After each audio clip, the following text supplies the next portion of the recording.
IBC பக்தி 2025 விருதுகளில் IBC பக்தி சிறப்பு விருது பெறக்கூடியவர் குருஜி ஸ்ரீ பாலகருட நந்தி சித்தர் எனக்கூடிய சக்தி சாய்ராம் அவர்களுக்கு இறைவனை காண்பிக்கும் இறையருள் சித்தர் அப்படிங்கிற விருதை வழங்கி சிறப்பிக்க ஐபிசியினுடைய CEO திரு பாலசுரேஷ் அவர்கள்.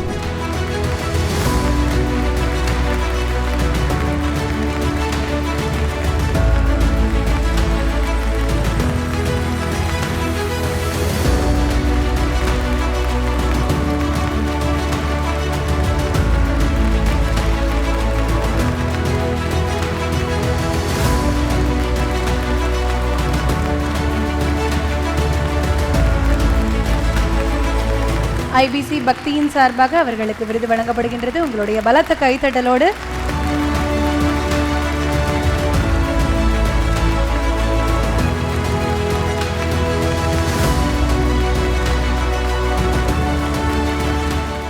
சௌகரியமாய் சபரிமலை சென்று வர Sri Murugan travel agency. sabarimalayatra.com